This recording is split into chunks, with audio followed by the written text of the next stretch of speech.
So, welcome to a brand new episode of our podcast, American Spaces on Air, an initiative brought to you by the American Space at Instituto Chileno Norteamericano in Santiago, the American Academy of Science and Technology at Universidad de Talca, and the support of the United States Embassy in Chile, with the support also with the American Spaces Network in Chile.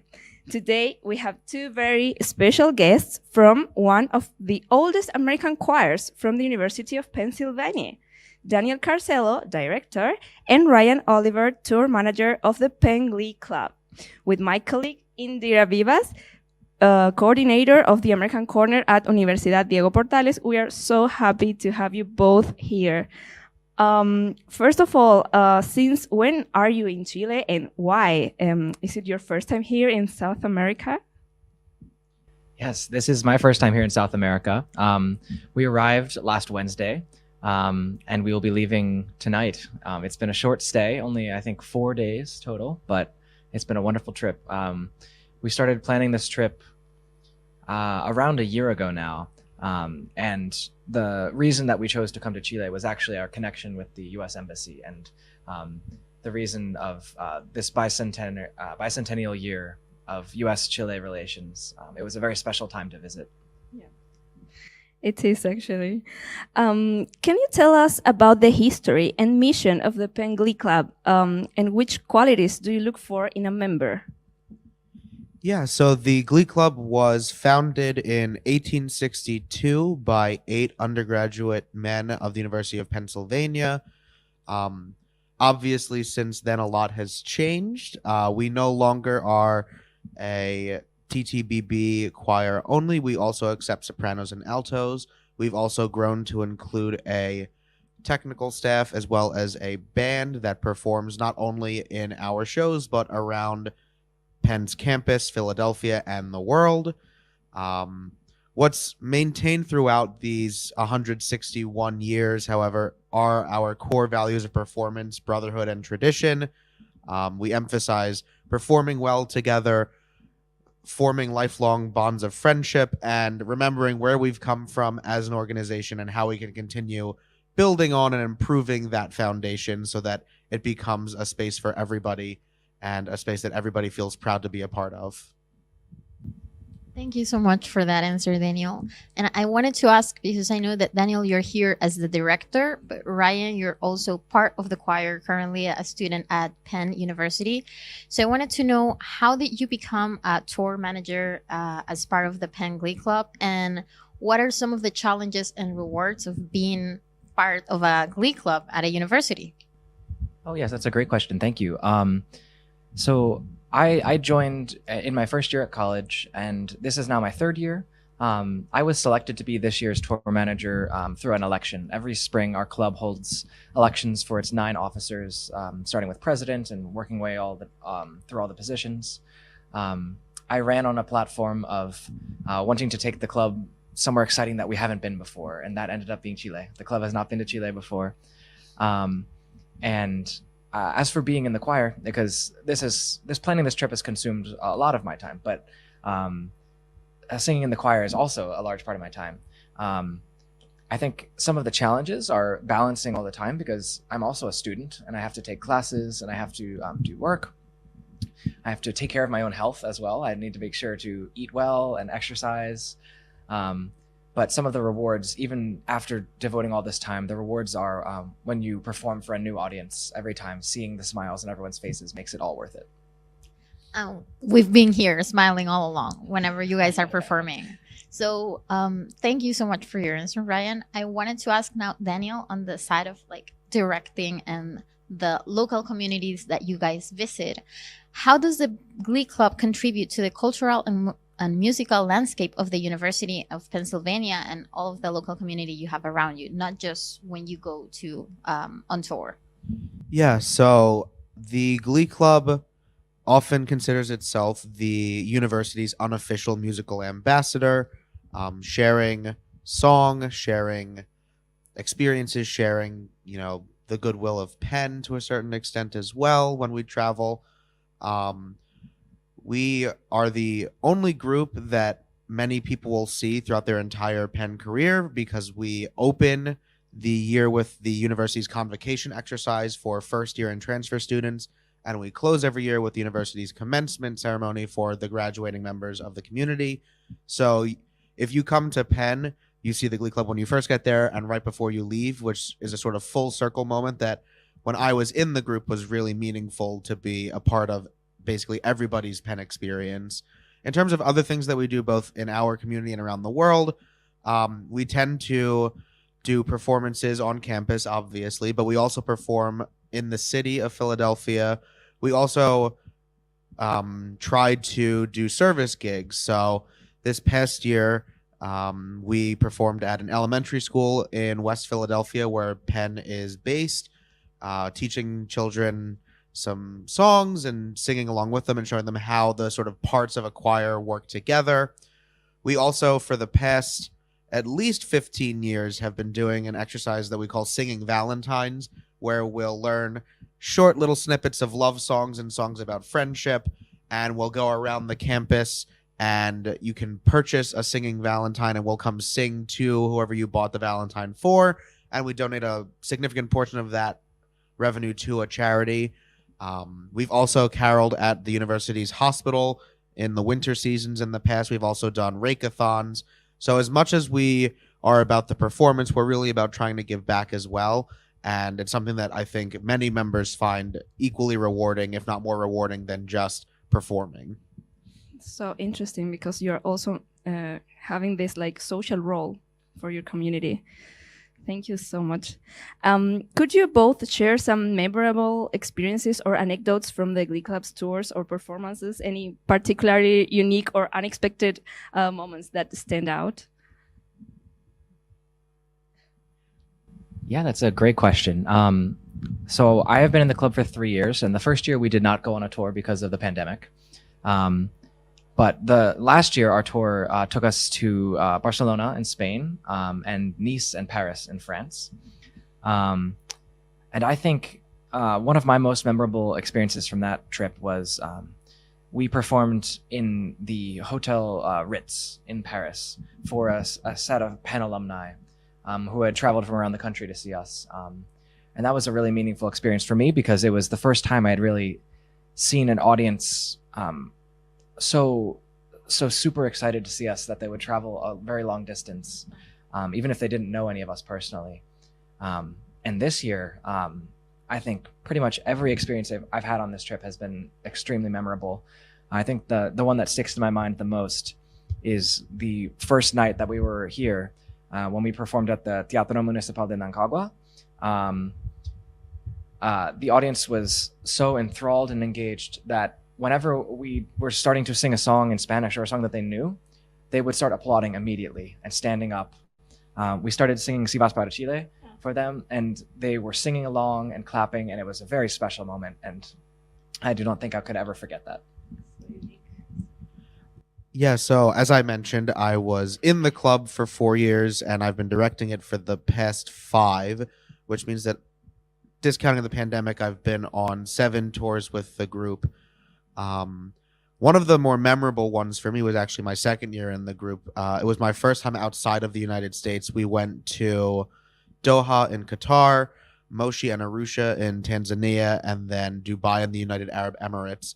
And as someone who was born in Philadelphia and went to school in Philadelphia and had never really traveled that much, it was a very meaningful trip, not only to have the experience of traveling outside of the United States for the first time, but traveling with a group of really great friends, making music and learning more about the world in a way that you can read about in like a book or online, but you can't really experience unless you've been there and actually experience what the rest of the world sort of looks like and how it operates.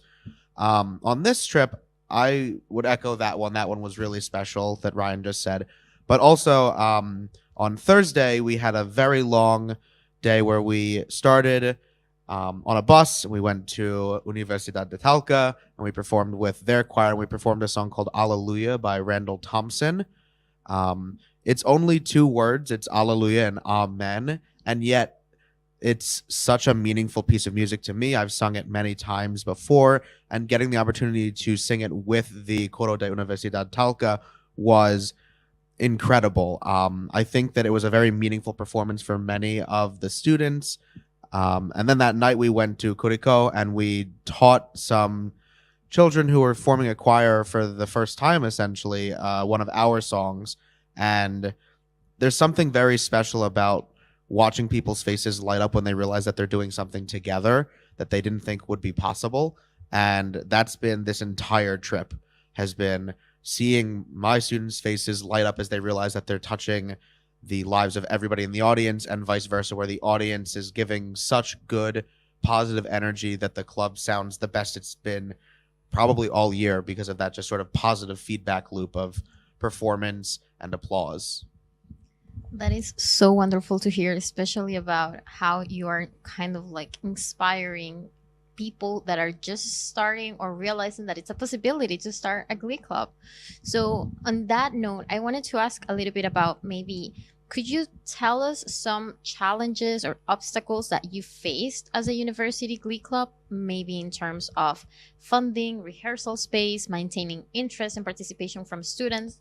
I mean, I know that you guys are a part of Penn's, all of the students' experience from beginning to end. So I'm sure that the part about maintaining interest and participation is not such a challenge.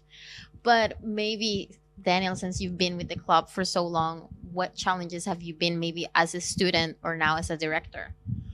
Yeah, I think that it's very funny you mentioned some of the challenges that we might face. One of them would be performance space. So the University of Pennsylvania has a music department that has its own performing arts groups, and then there is a separate entity titled the Performing Arts Council that houses many of the extracurricular performing arts groups. The Glee Club, unlike many Glee clubs in the United States, is not part of the music department. It's actually considered part of the extracurricular performing arts council, which means that we don't receive much funding from the music department. We do receive funding from the university through student activities, but we don't have that connection to our music department that Glee clubs like those at Harvard or Princeton or Rutgers enjoy. I will say that the sort of silver lining to that potential challenge is that we do have a lot more freedom in what we do. For instance, not many students get to plan a 10-day performance tour to Chile and Panama, but the Glee Club at the University of Pennsylvania really allows for that. Because there are so many groups, sometimes performance spaces can be a bit tight, but we make it work. There are, I think, probably 40 to 50 groups at this point that are jockeying for anywhere from 6 to 7 rehearsal rooms and 5 to 10 performance spaces. But the staff that work with all of the performing arts groups are incredible at making that giant jigsaw puzzle come together in a way that makes sense. And I can't speak about them enough about how well they support all the groups at the university, not just the Glee Club, and making sure that they all feel welcome in the community. There obviously are always some challenges with bringing new people in. I think the pandemic had an interesting effect on that, where some people, our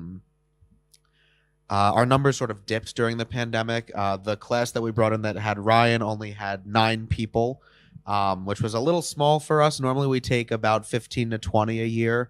That includes singers, band members, technical staff, and any accompanists should we need them. The past 2 years have been a return to form. We've taken roughly 50 members over the past 2 years. It really depends on the year, the interest that people might have. I tend to view it as the people that want to join the Glee Club will find us, or we'll find them. We're very good at making ourselves known on campus during those first couple weeks. We perform, as I said, at a lot of events, and we have a lot of social events where people can come meet the club and get to know the community, not just the choral performance or the technical or band performances. So there's always challenges, but I think that what makes it rewarding is working on those challenges together as a community. That's so great to hear. I know that you guys feel like a very big family. We've heard from your students themselves, and that's very important to find a place in the university when you're just starting out. You've left a lot of things behind, and you're finding your own community. And with this, I want to talk about like the international aspect of Penn University and the Penn Glee Club. I know that you guys have a lot of international students. So in that sense, how does the Glee Club navigate cultural diversity and inclusivity within its memberships? What do American universities offer to international students who are interested in music and arts? Yeah, no, I can certainly chime in on this. This is a great question. I think that I mean, I can only speak for Penn personally, but I think that most universities in the U.S. Do a very good job of supporting international students. The U.S., generally speaking, highly values having a diverse array of voices, a diverse array of, in the musical sense, diverse array of talent, diverse array of performers. Universities often will have special dedicated offices to support their international students and form connections so that you can meet students from other countries. And I know that we as a Glee Club, generally speaking, we hope to have as many different cultures represented as possible. During our audition process, we love to see students from across the world audition for us because it really enriches the experience of all members of the group. And I think that opinion would probably be shared by lots of groups on our campus and around the whole country. Yeah. I'm going to ask one extra question. I know, Ryan, you were elected as tour manager, and I know that as one of your 9 officers, right? We also have the chairs of diversity, equity. Can you tell us a little bit about that? Oh, sure, yes. So we have, for the past few years now, had what we call diversity, equity, and inclusion chairs in the club. Over the past few years, the club has dedicated itself to furthering diversity, equity, and inclusion to make sure that all members of the club feel valued and their voices are heard. These members, the diversity, equity, and inclusion chairs, we sometimes call them DEI chairs, as just an abbreviation. Their job is just that. It is to make sure that everyone feels welcome. And we've seen that in many forms, such as our uniforms. Since we just recently opened, as Dan mentioned, from a TTBB all-male choir to a gender-inclusive group, our uniforms had to change. So our DEI chairs were instrumental in making sure that everyone could have something to wear that they would feel comfortable wearing.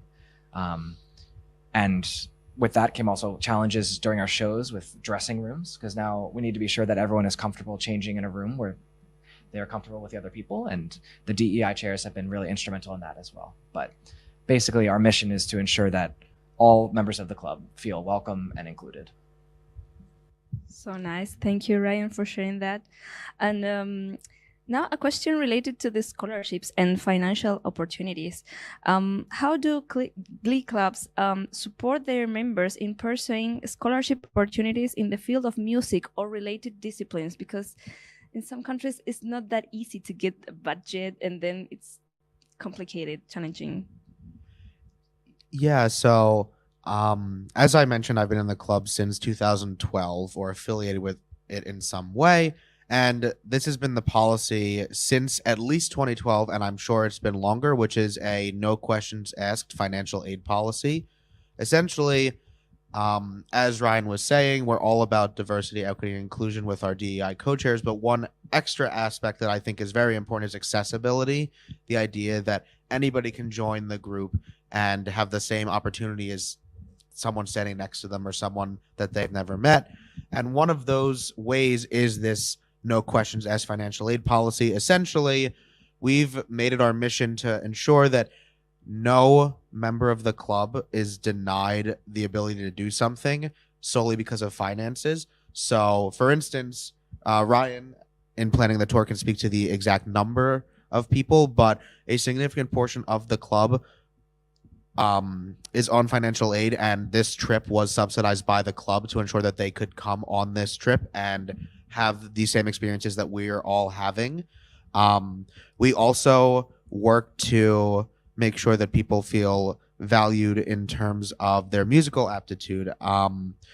I don't presuppose that anybody has a knowledge of music when they come into audition or interview for the club. I just hear them where they're at and how they're at.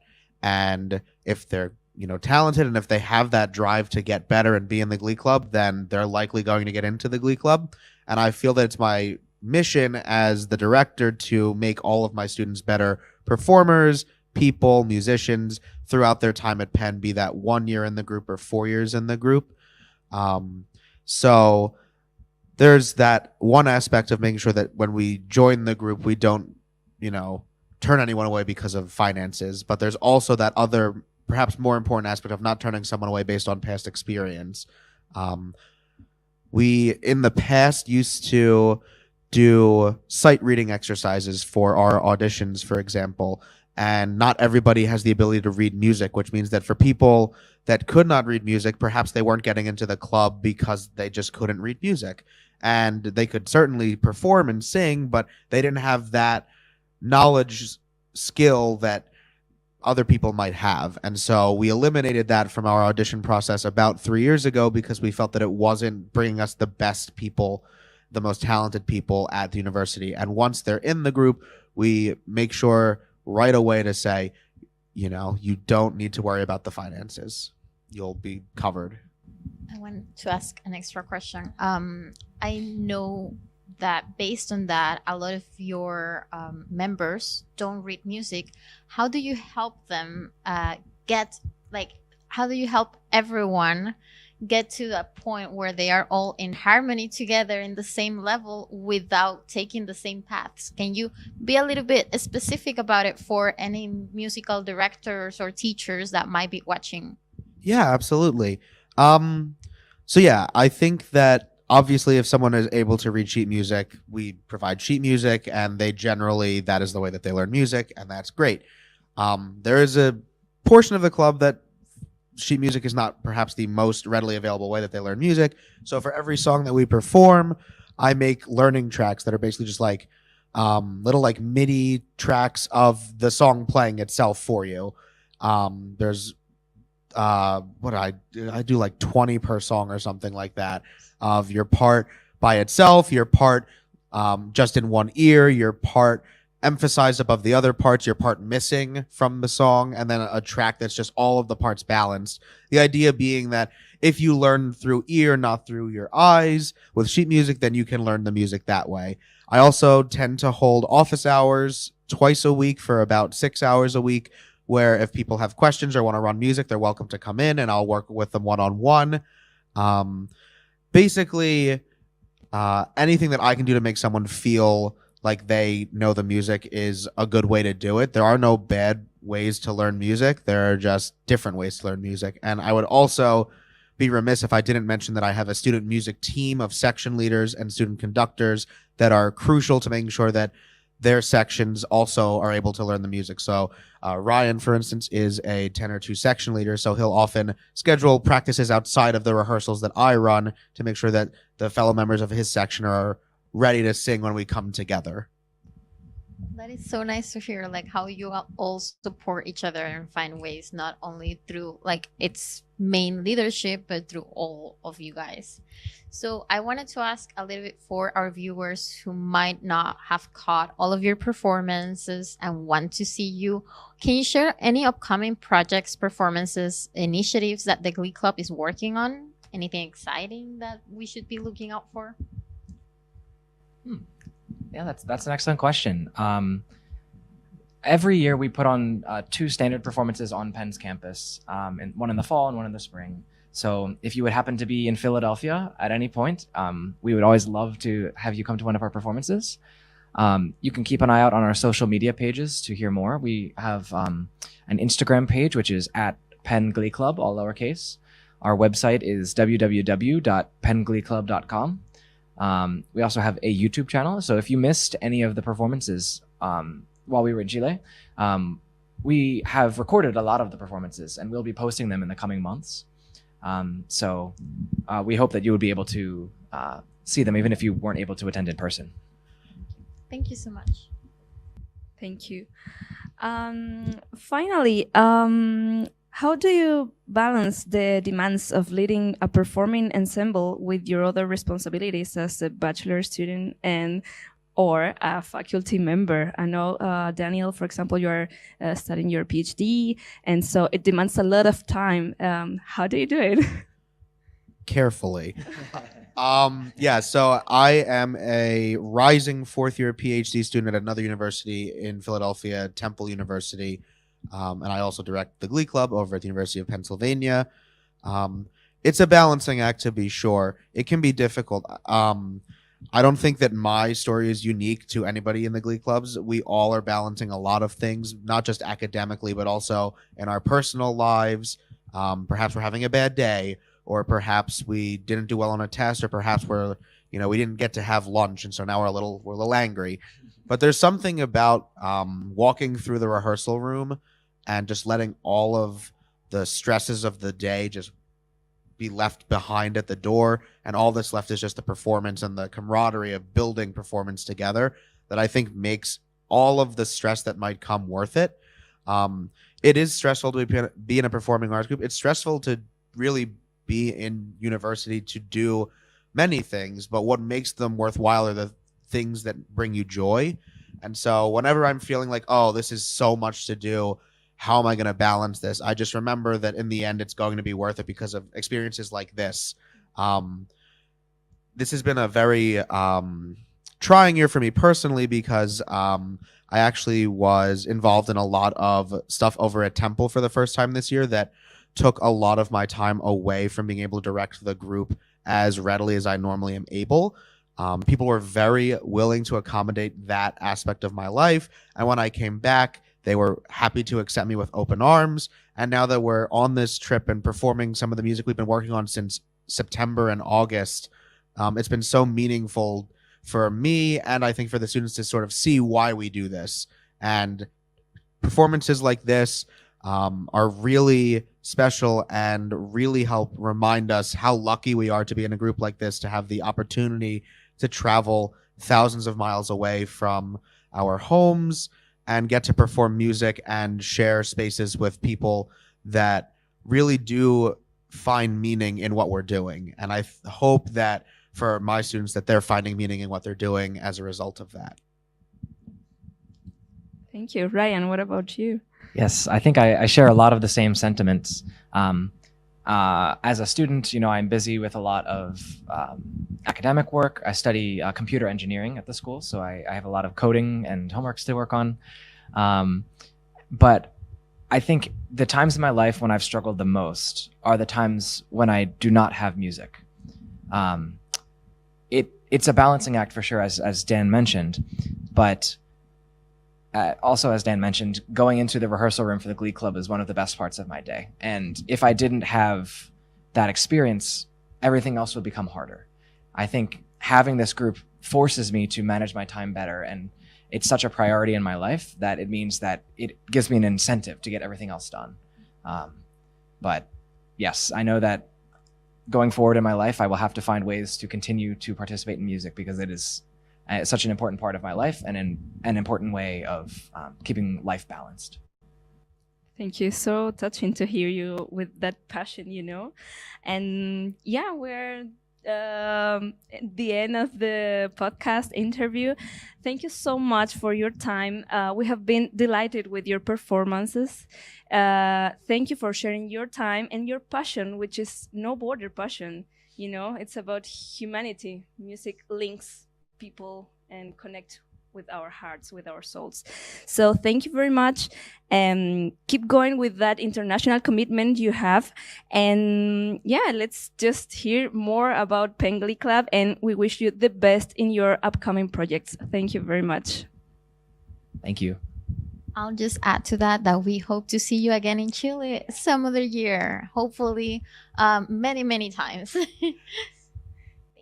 Thank you very much for your time. Thank you.